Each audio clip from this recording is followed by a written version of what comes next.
How is this film bigger than the first? How are the stakes even higher? I think just in terms of the scale of the film, it's a lot huger with all the world's competition, and there's just like crazy amounts of extras and huge camera moves and big, definitely a lot more to work with. But I think that the challenge for us was, and I think it was successful, maintaining the sort of familial, sort of comfortable feeling of the first one, where it felt so sort of, like a very specific culty sort of, you know what I mean? Like not losing the essence of the first one, essentially, with all the flashiness of the sequel. Yeah, it definitely feels bigger, but we definitely want to have that same sense of a grounded, beautiful film, and we just have all the same people coming back, so it's easy to do that when you have a lot of heart in it.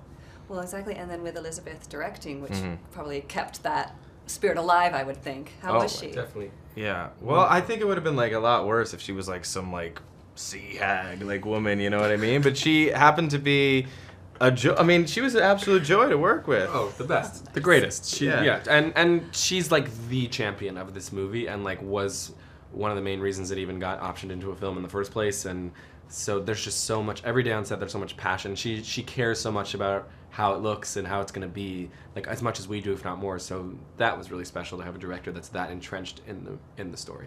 And did you guys have like a favorite song or performance or mashup when you watched the film over again, or when you were doing it?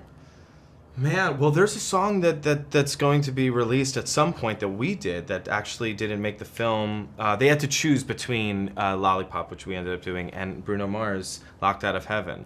So I'm actually excited to hear that, because I think we were singing that one when we were filming it, obviously. We do it time and time again. So I'm excited to see the finished product of that. Definitely.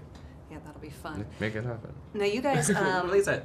professional singers, when you're watching the film, when you think about the performances, like, what were you impressed by, or who were you maybe impressed by? I think that this time in particular, I mean, everyone is wonderful and everyone kind of brought their A game this time.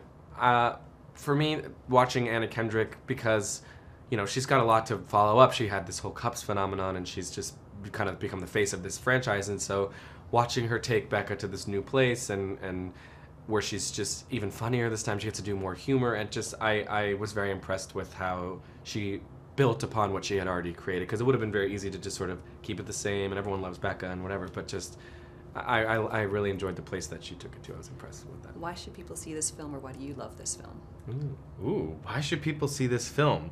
Well, because here's we're the in thing. it. 90, right? Come on. I think like 90% of the people that are going to go have seen the first one. So there's a real reason. There must be a reason, right? There's a reason why we did the film in the first place. So that is the same reason to see it.